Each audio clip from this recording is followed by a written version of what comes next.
শান্ত হও মা, মা শান্ত হও। ক্রোধ আর আবেশে নিজের মেয়েকে দুঃখী করো না মা। তোর দুঃখ দেখে আমার দেহ মন নিজে বসে ছিল না। কিন্তু মা, আমি তোকে কখন দুঃখ দিলাম? মা, আমি এর থেকে বড় যন্ত্রণা সইতে পারি, কিন্তু আমার প্রভুর তিলমাত্র কষ্ট হোক এ আমি সইব না। রাম, নিজের গর্ভবতী পত্নীকে বনে বিসর্জনকারী রাম অতি কঠোর নির্দয়, তবুও তুমি তাকে আমার প্রভু আমার রাম বলে কেঁদে যাচ্ছ। মেয়ে হই তোমার, যা যা মুখে আসে বলো, কিন্তু আমার প্রভু শ্রীরামকে দোষ দিও না। সইতে পারবো না। রামের সঙ্গে তোমার বিয়ে হয়েছে, কিন্তু ও তোমাকে কি দিয়েছে? 14 বছর বনবাস, বিরহ বেদনা, অগ্নি পরীক্ষা। আর যখন মহলে সুখ ভোগ করার সময় এলো, তখন ফের বনবাস দিয়ে দিল। কি বলবো এই রামকে? না মা, না, রাম নামের সঙ্গে আমার নিঃশ্বাস এক সূত্রে বাঁধা। ওর সম্বন্ধে এই কথা বলো না, এই কথা বলো না। সীতা, যেতে দাও মা, আর আমি কিছু বলবো না। তুমি আর কিছু শুনবে না।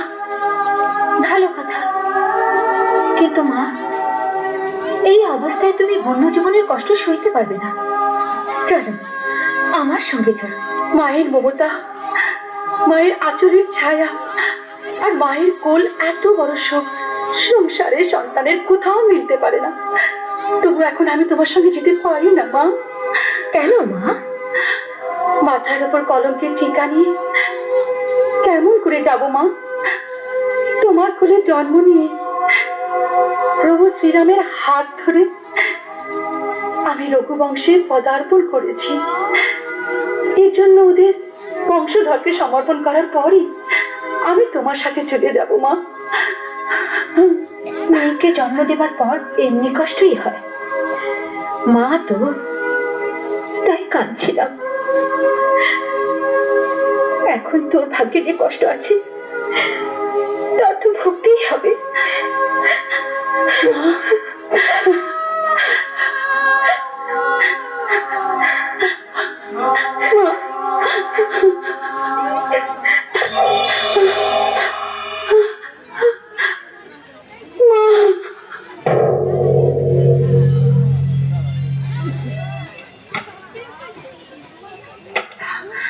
তুমি কে দেবী? আর একলাই নির্জন বনে কি করতে এসেছে? আপনার প্রশ্নের আমি কি উত্তর দেব মুনিবর? তোর ভাগ্য নিয়ে এলো আর আমিও এসে গেছি। ও, তুমি তো রাজরানী সীতা, আমি বাল্মীকি। সীতা আর রামের চরিত্রকে রামায়ণ রূপে রচনা করেছি। প্রণাম মুনিবর। আমি জানতাম এরকমই ঘটবে, কিন্তু এত শীঘ্র ঘটবে এ কল্পনা আমার ছিল না। তোমাকে দর্শন করে আমার জীবন ধন্য হয়ে গিয়েছে দেবী। এসো আমার সঙ্গে আশ্রমে চলো। না, আমি কলঙ্কিনী মুনিবর। আমার সঙ্গে চললে আপনার আশ্রম অপবিত্র হয়ে যাবে। না দেবী, তুমি কলঙ্কিনী নও। তুমি তো আদি শক্তি, জগৎ মাতা, সাক্ষাৎ লক্ষ্মী তুমি। তোমার মহিমা আমার অজ্ঞাত নয়। নিরন্তর রাম নাম কীর্তনে গুঞ্জরিত আমার আশ্রম তুমি তোমার পুণ্য চরণ স্পর্শ দিয়ে পবিত্র করো দেবী। এসো। দেখা যায় না।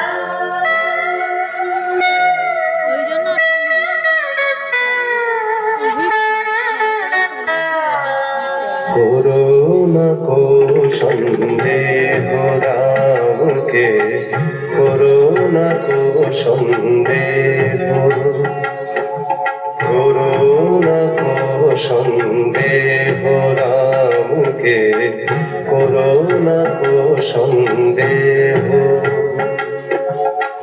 সদা রয়েছে সদা রহিবে,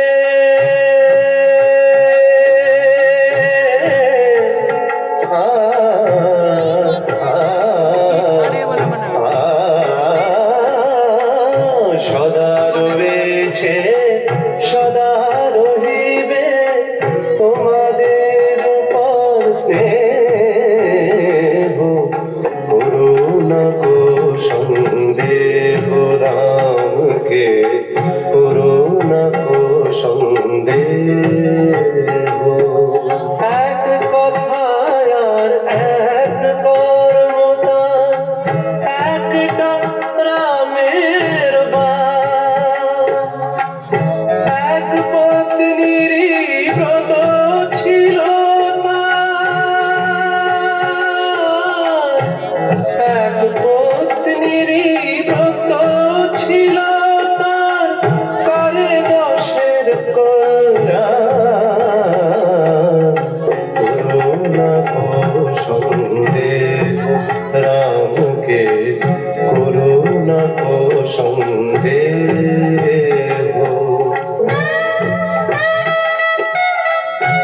জন্ম ব্যর্থ হয়ে যাবে আমার, ব্যর্থ আমার রামায়ণ।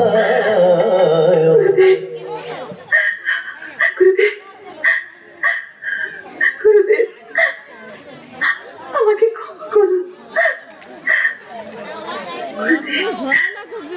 মনে রাখুন, আমার প্রভুর উপর সন্দেহ করার অপরাধ করেছি।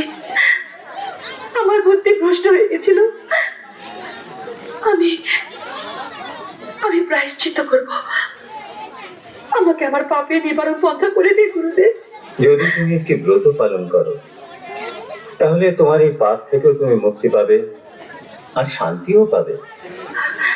এই আমি অবশ্যই করব। আপনি বলুন গুরুদেব। একে নবরাত্রির ব্রত বলা হয়।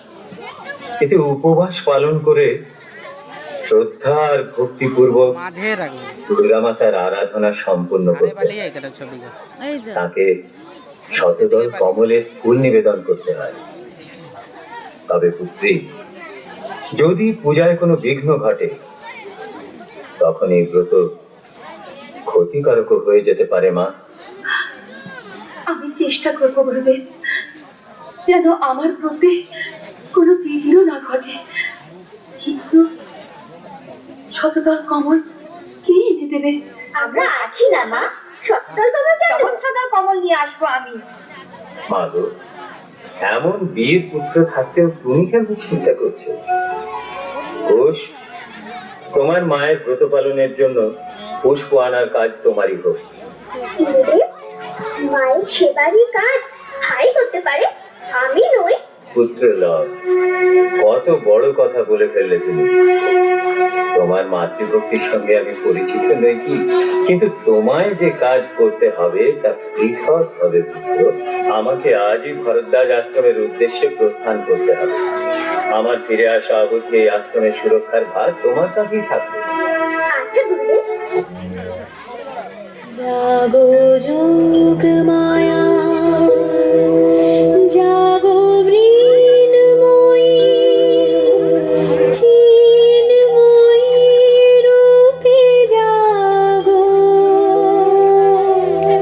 তব কনিষ্ঠা কন্যা ধরণী কাঁদে আর ডাকে মা গো। জাগো যোগ মায়া, জাগো মৃন্ময়ী, চিন্ময়ী রূপে জাগো। তব কনিষ্ঠা কন্যা ধরণী কাঁদে আর ডাকে মা গো। জাগো যোগ মায়া, জাগো মৃন্ময়ী মা।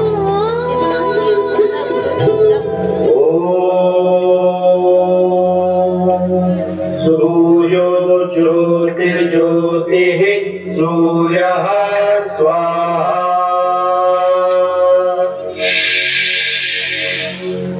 ॐ सूर्यो वचो ज्योतिर्वचः स्वाहा।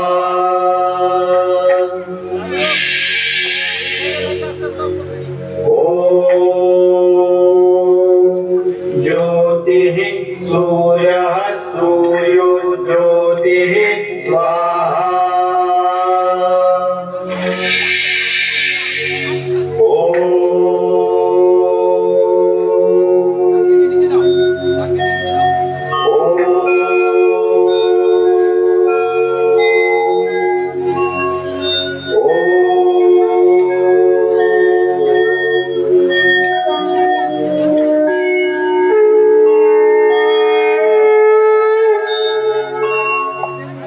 सर्वे भवन्तु सुखिनः, सर्वे सन्तु निरामयाः, सर्वे भद्राणि पश्यन्तु, मा कश्चित् दुःखभाग् भवेत्। এই যজ্ঞ আমি প্রজাদের সুখ শান্তি আর সম্পন্নতা কামনার জন্যই করছি। আজ এই যজ্ঞের পূর্ণাহুতির জন্য আমি এই অশ্ব দেশ দেশান্তরে ভ্রমণের জন্য মুক্ত করছি। যদি কারো আপনার বাহুবলের উপর মান থাকে তো সে একে ধরবে আর অযোধ্যার সৈন্য শক্তিকে নিজের দৃঢ়তার পরিচয় দেবে, অন্যথায় আমার আধিপত্য স্বীকার করবে। প্রভু শ্রী রামচন্দ্রের জয়! প্রভু শ্রী রামচন্দ্রের জয়! এই অশ্ব রক্ষার ভার আমি আমার অনুজ শত্রুঘ্নকে সমর্পণ করছি। কুমার শত্রুঘ্নের জয়! শ্রীরামচন্দ্রের জয়! শ্রীরামচন্দ্রের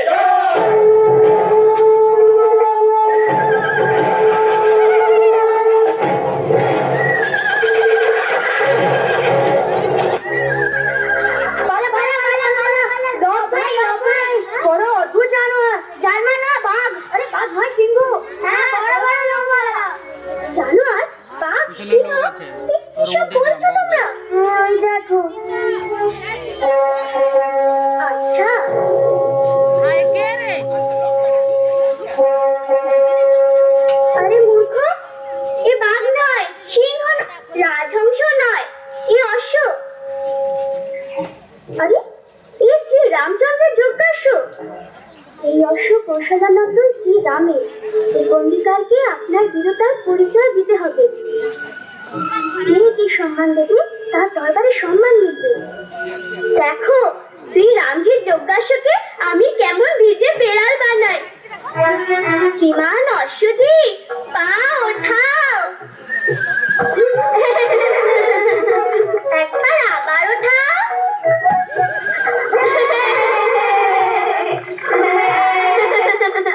এবার আমাকে প্রণাম করো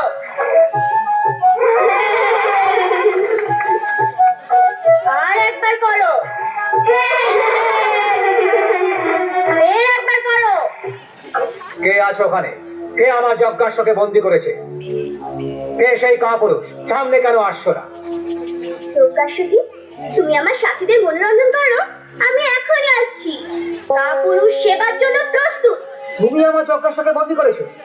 আজকে হ্যাঁ এ তোমার অজ্ঞানতা মণিকুমার। সম্ভবত তুমি এর পরিণাম জানো না। এ আমার অজ্ঞানতা নয় আপনার অভিমান কারণ পরিণামের চিন্তা বীর নয় কাপুরুষে করে থাকে মণিকুমার, এখনো তোমার দুধ দাঁতও ভাঙেনি, আর বড় কথা বললেই কেউ বীর হয়ে যায় না। আমার দুধ দাঁত পড়ে গেলে আবার এসে যাবে কিন্তু আপনার দাঁত পড়ে গেলে ফিরে আসবে না আর হটে মনে হয় তুমি অশ্বের মাথায় লাগানো সুবর্ণ পত্র পড়নি, নয়তো তুমি সূর্য বংশের প্রতাপের কথা জানো না। আমি সুবর্ণপত্রের এক এক শব্দকে মন দিয়ে পড়েছি আর সূর্যবংশের প্রতাপকেও ভালো রকমই জানি তাহলে তুমি এত বড় দুঃসাহস করো কি করে? মহারাজা দশরথের পুত্র শ্রী রাম আপনার ছোট আয়ুতে অনেক বড় বড় কাজ করেছেন আমি করতে পারি না মণিকুমার, এই অশ্ব ওরই যজ্ঞাশ্ব। এর থেকে ভালো কথা আর কি হতে পারে এইরকম বীরের সঙ্গে যুদ্ধ করলে আমার বীরতাটা প্রমাণ হয়ে যাবে ছোট মুখে বড় কথা শোভা দেয় না মণিকুমার। তবে কি বড় মুখে ছোট কথা শোভা দেয় অনেক হয়েছে, এবার বলো তুমি যজ্ঞাশ্বকে ছেড়ে দেবে কিনা? আপনি স্বয়ং ছাড়েনি এখন তোমার উপর দয়া দেখানো ব্যাট। কাকে ওটা এবার লাস্টটা তো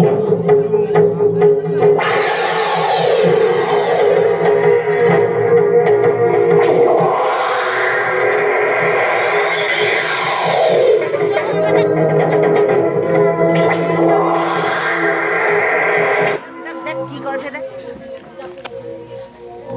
এই বালককে তো প্রকৃত বড় বীরই মনে হয়। ক্ষত্রিয়ের সাহস আছে, বিবশতার কারণে একে মূর্ছিত করতে হয়েছে। যাও যজ্ঞাশ্ব নিয়ে এসো। কোন মহারাজা নিজের সেনা নিয়ে আশ্রমের কাছে এসেছিল রব ভাই যুদ্ধ করেছে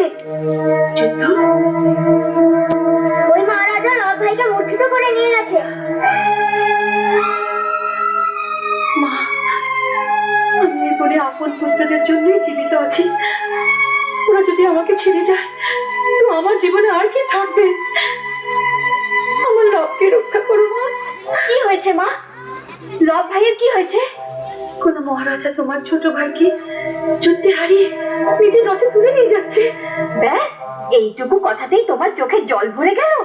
কি তোমার আপন পুত্রের বীরতার উপর বিশ্বাস নেই? ভয় পেও না মা, রাজা কিংবা মহারাজা কেউ আমার হাত থেকে বেঁচে যেতে পারবে না। এসো মিত্র। ছোট ছোট মুনি কুমাররা লক্ষণের মতো যুদ্ধকেও পরাস্ত করে দিয়েছি।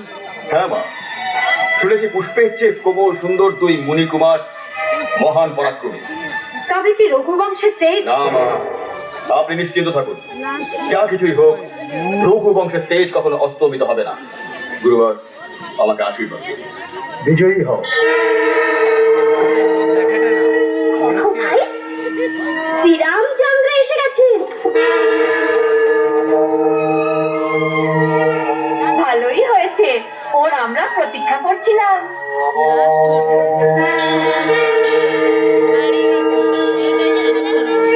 মুনিকুমারগণ, ওই দিন অযোধ্যায় রামকথা গান করার জন্য তোমরাই এসেছিলে না? কেবল রাম কথা নয়, সীতারামের কথাও ছিল। হ্যাঁ হ্যাঁ, জানো ওই দিন থেকে তোমরা দুজনে আমার চোখে চিত্রিত হয়ে গেছো। জানি না কেন তোমাদের দেখে মনে হয় তোমরা আমার আপনজনী, কোনো সম্পর্ক রয়েছে। কিন্তু প্রথমে আপনি বলুন, কেন আজ অকস্মাৎ রাজমহল ছেড়ে এই বনে চলে এসেছে? ঠিক স্মরণ করিয়েছো, তোমাদের দেখে তো আমি ভুলে গিয়েছিলাম। তোমরা কি জানো এখানে কোন মুনিকুমাররা আমার অশ্বকে বন্দি করে রেখেছে? আপনি তাদের কাছ থেকে অবশ্য ছাড়িয়ে যেতে চান? এই যজ্ঞাশ্ব ছাড়াতে তো হবেই। ওই মুনিকুমারেরা অজেয়। ওরা যেও অথবা অজেয়, এর বিচার তো সময় এলেই হয়ে যাবে। তাহলে দেখুন, ওই রয়েছে আপনার অশ্ব। নিয়ে যেতে পারেন তো নিয়ে যান। কিন্তু সেই মুনিকুমারেরা কোথায়? এখানেই আছে আপনার সামনে। তোমরা হ্যাঁ, কিন্তু আপনি বিস্মিত কেন হলে? এর জন্য যে যার তোমরা গুণগান করো তারই যজ্ঞাশ্বকে নিজেরা বন্দি করার দৃশ্যটাও দেখাও। হ্যাঁ, স্বয়ং আপনি তো অশ্বের মাথায় লিখেছেন যে এই অশ্ব কৌশল্যার নন্দন শ্রীরামেরই। এর বন্দিকারকে শ্রীরামের সঙ্গে যুদ্ধ করতে হবে। আমরা যুদ্ধ করার জন্য তৈরি আছি। যদি আপনি বীর তো আমরা মহাবীর। আপনি নন, আমরা বীর মাতার দুধ পান করেছি। তোমাদের মতো